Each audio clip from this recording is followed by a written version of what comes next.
Pria ini bernama Clyde. Ia merupakan suami dan juga ayah yang sangat menyayangi keluarga kecilnya.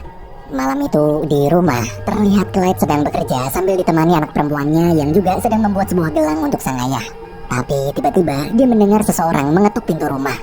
Ketika pintu dibuka, ternyata mereka adalah perampok. You can't fight.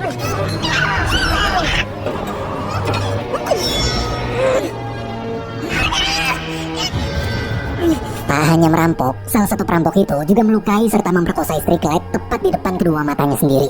Clyde di situ cuma bisa menangis memandangi sang istri. Di tengah keputusasaan, anak Clyde datang. Melihat anak Clyde, si perampok langsung membawa lalu membunuhnya dengan sangat brutal. Dan hanya dalam satu malam, dunia Clyde hancur lebur di hadapannya. Beberapa waktu setelah kejadian itu, Clyde terus berjuang mendapatkan keadilan atas kematian anak istrinya. Namun meski kedua perampok tersebut sudah ditangkap, hukuman yang mereka terima tak setimpal dengan apa yang telah mereka perbuat pada keluarga Clyde. Pengacara Clyde yaitu Nick menjelaskan kalau selama ini polisi kekurangan bukti untuk menangkap mereka berdua. Gara-gara si Ames sama Derby pakai sarung tangan, di TKP jadi nggak ada sidik jari sama sekali.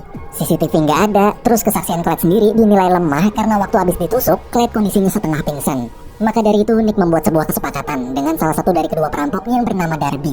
Kesepakatan tersebut adalah bila Darby mau menulis surat pernyataan mengakui semua kejahatannya, maka nanti Nick akan meringankan hukuman Darby dan memberatkan hukuman pada si perampok satu lagi yang bernama Ames. Mendengar penjelasan Nick, Clyde kesal. Bagaimanapun juga penjahat seperti Darby tak seharusnya dapat keringanan hukuman. Ia terus memohon agar Nick membatalkan kesepakatan tersebut dan mencari bukti lebih kuat untuk menghukum mereka berdua seberat-beratnya. Tapi Nick mengatakan bahwa hanya inilah satu-satunya cara agar Clyde bisa memenangkan persidangan. Dengan terpaksa, Clyde harus menuruti keputusan Nick. Di persidangan, Nick memberikan surat kesepakatan pada Darby yang saat itu didampingi pengacaranya bernama Bill. Di sana, terlihat Darby sama sekali tak menyesali semua perbuatannya pada keluarga Clyde. Ia malah senang karena setelah membunuh, memperkosa, dan merampok, Darby cuma dihukum selama 3 tahun penjara. Sedangkan rekannya Ames yang hanya merampok justru dihukum mati.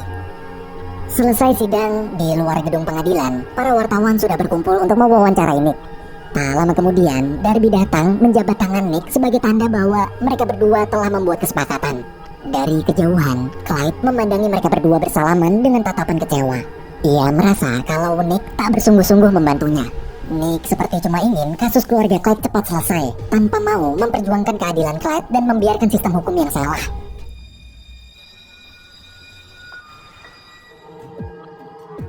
10 tahun berlalu, kini Nick telah menjadi pengacara hebat yang sangat terkenal di kota itu.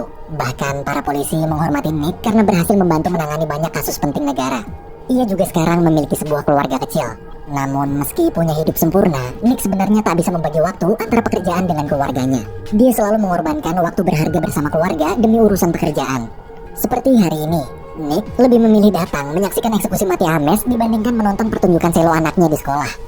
Saat eksekusi akan dilakukan, untuk terakhir kalinya, di depan para pengacara dan petugas, Ames menyesal sambil meminta maaf dulu telah merampok rumah keluarga Clyde. Ketika semua siap, Ames pun dieksekusi mati.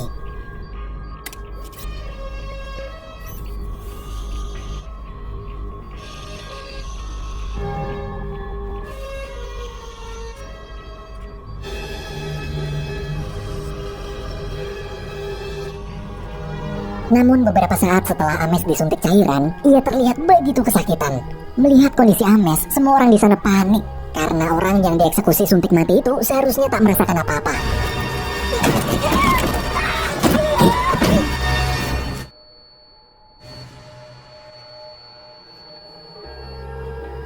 Polisi pun segera melakukan penyelidikan.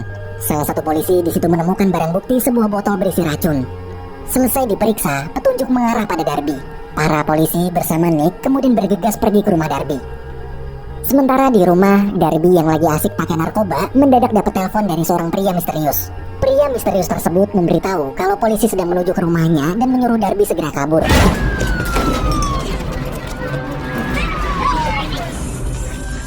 Di tengah pelariannya, si pria misterius memerintahkan Darby pergi ke sebuah pabrik tua.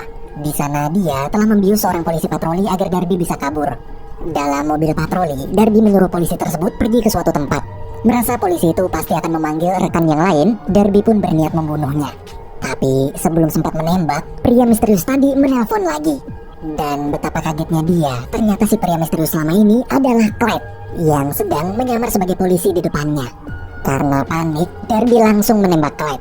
Sayangnya di gagang pistol, Clyde telah memasukkan jarum racun pelumpuh syaraf. Clyde membawa Darby ke sebuah gudang kosong. Ia kemudian mengikatnya di sebuah ranjang operasi, lalu memberikan obat-obatan agar Darby tetap lumpuh, tapi juga masih bisa merasakan rasa sakit. Clyde di situ mengatakan bahwa dia akan menyiksa Darby terlebih dahulu sebelum membunuhnya. Sama seperti dulu dia menyiksa istri serta anak Clyde sebelum membunuh mereka.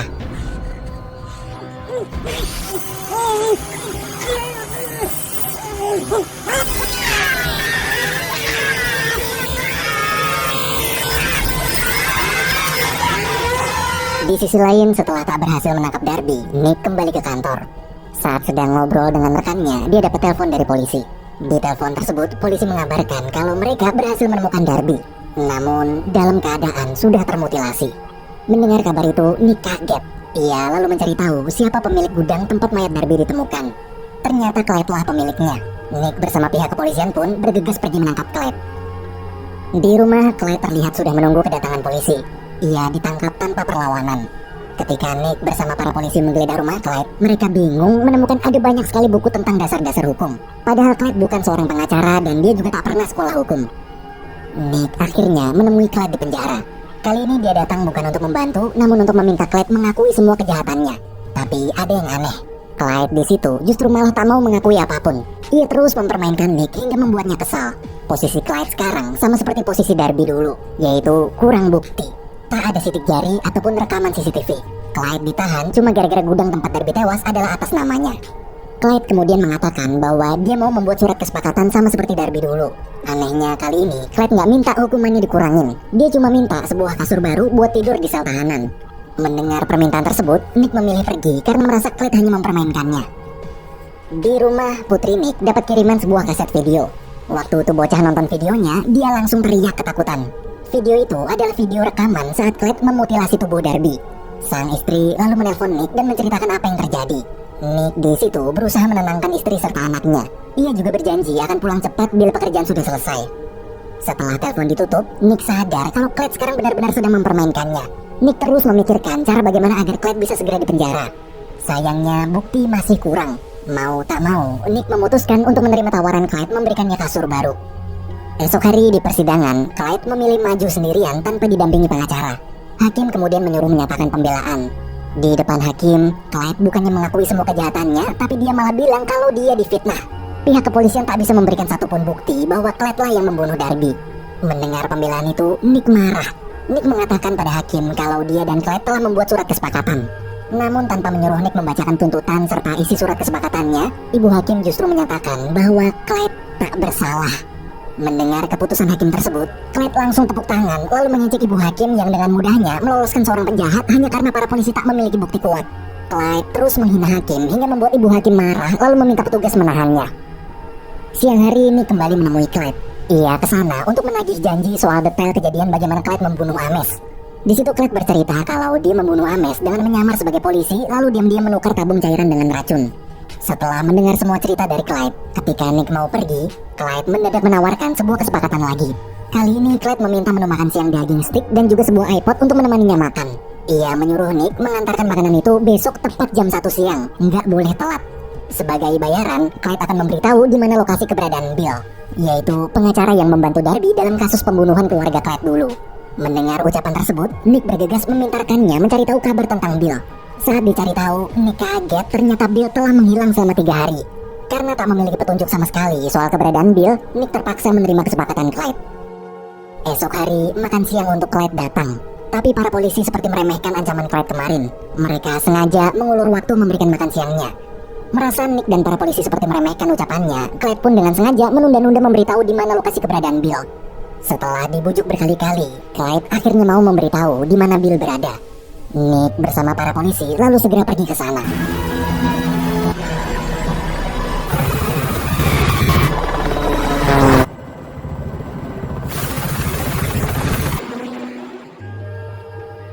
Setelah Nick serta polisi pergi, Clyde mengajak rekan satu selnya ikut makan bersama. Diam-diam, Clyde mengambil sisa tulang dari daging stick, kemudian berjalan mendekati rekan satu selnya itu. Lalu...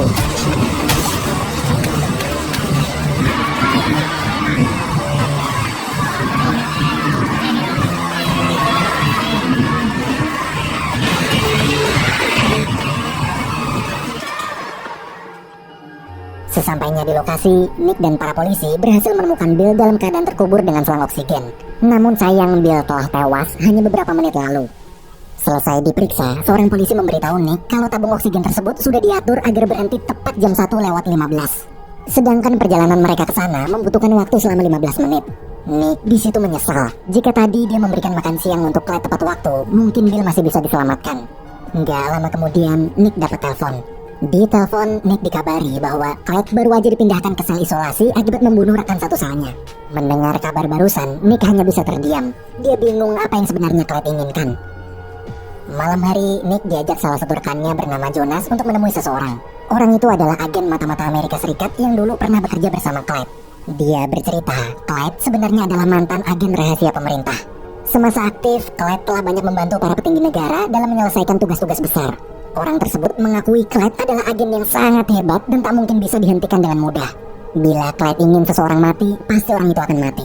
Bila Clyde ingin masuk penjara, maka dia pasti masuk. Walaupun dia sekarang sedang dikurung dalam jeruji besi terpencil, semua itu sudah bagian dari rencana Clyde sendiri. Ia lalu menyarankan bila Nick ingin menghentikan Clyde, maka satu-satunya cara adalah dengan membunuhnya. Merasa Clyde adalah orang berbahaya, esok hari Nick bersama Jonas pergi menemui hakim yang menangani kasus Clyde. Mereka berdua meminta sang hakim agar tak memberikan izin pada siapapun untuk menemui Clyde selama di penjara. Di tengah obrolan, telepon milik hakim berbunyi. Ketika diangkat, Halo?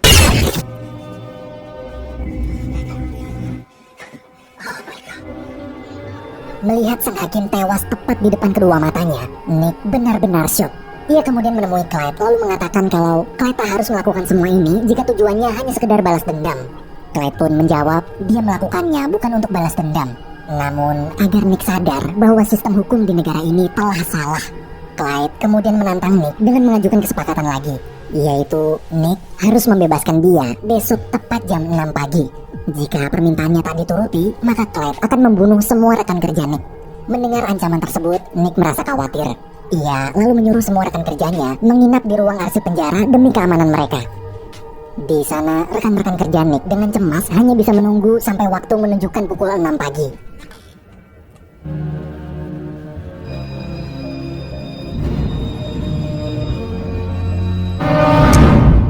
Setelah merasa tak terjadi apa-apa pada mereka semua, Nick begitu lega. Ia kemudian menyuruh rekan-rekannya pulang. Tapi saat beberapa orang telah masuk ke dalam mobil,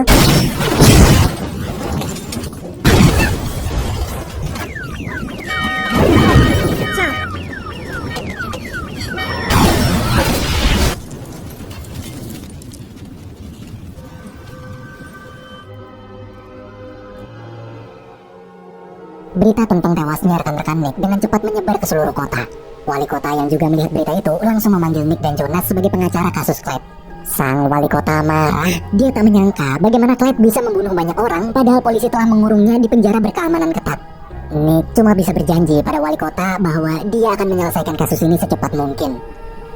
Nick pun menemui Clyde di penjara. Dengan emosi, dia langsung memukuli Clyde berkali-kali. Nick di situ memaksa Clyde mengakhiri semua rencana jahatnya sekarang juga. Tapi Clyde bilang kalau kematian rekan-rekan kerja Nick hanya sebuah pemanasan aja. Clyde akan menunjukkan Nick bagaimana dia menghancurkan sistem hukum busuk di negara ini. Esok hari, Nick bersama Jonas menghadiri pemakaman rekan kerja mereka. Di momen itu, Nick bercerita, dulu saat masih remaja, ia pernah bercita-cita ingin menjadi pengacara hebat suatu hari nanti agar bisa mengubah sistem hukum yang ada sekarang. Namun, seiring berjalannya waktu, justru Nick lah yang diubah oleh sistem hukum itu sendiri. Mendengar keluh kesah Nick tersebut, Jonas pun berusaha menenangkannya. Nick dan Jonas kemudian pergi ke mobil mereka masing-masing. Dari kejauhan, ada sebuah mobil mainan yang telah dipasangi senjata mengikuti mereka berdua. Si pengendali mobil mainan itu juga terlihat sedang mengawasi mereka melalui kamera. Lalu, ketika Nick dan Jonas akan pergi,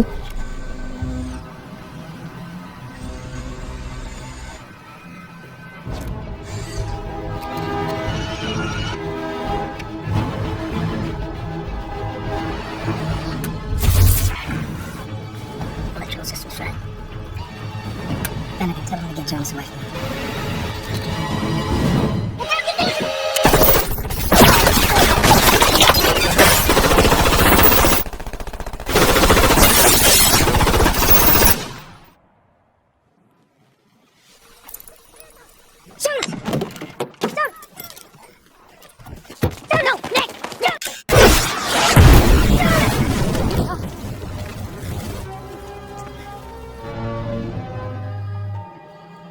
Setelah insiden kematian Jonas, Nick kembali menemui wali kota untuk mengajukan pengunduran diri. Ia merasa tertekan terus-menerus melihat orang-orang terdekatnya satu persatu tewas.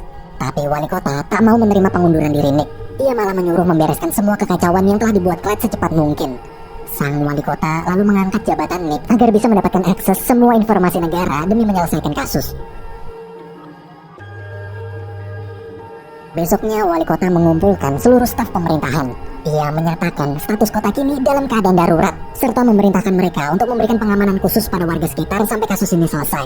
Wali kota bahkan sampai meliburkan sementara sekolah dan kantor, menyuruh para polisi selalu berpatroli hingga mempersenjatai tukang parkir. Meskipun kejahatan Clyde sangat berat, tapi pemerintah tak bisa menghentikannya karena kekurangan bukti. Dan mengingat Clyde juga dulunya adalah seorang agen rahasia negara. Bila Clyde tahu pemerintah ikut campur, maka Clyde pasti akan membocorkan rahasia negara.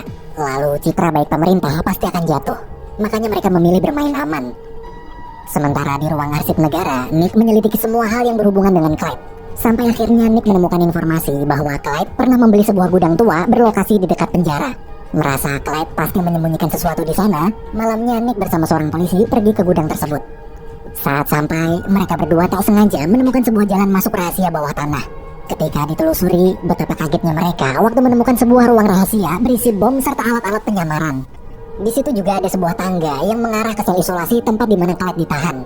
Saat Nick dan polisi memeriksa sel isolasi tersebut, Clyde sudah tak ada di sana. Kemudian Nick bersama polisi pun kembali menggeledah ruang rahasia tadi. Di sebuah meja, mereka berdua menemukan catatan rencana Clyde. Di catatan itu tertulis hari ini Clyde sedang menyamar menjadi seorang cleaning service di gedung wali kota dan diam-diam meletakkan sebuah bom. Membaca tulisan tersebut, mereka panik lalu buru-buru pergi ke sana. Sementara di salah satu ruangan gedung wali kota, Clyde terlihat sedang berusaha merakit bom. Dia berencana meledakkan gedung tepat saat petinggi pemerintah akan mengadakan rapat. Tak lama kemudian Nick dan polisi tiba. Setelah melihat CCTV, mereka menemukan ada suatu keanehan di salah satu ruangan. Nick yakin pasti Clyde berada di ruangan itu. Mereka berdua serta satu orang polisi lain pun bergegas ke sana. Tapi terlambat. Clyde telah pergi meninggalkan koper berisi bom.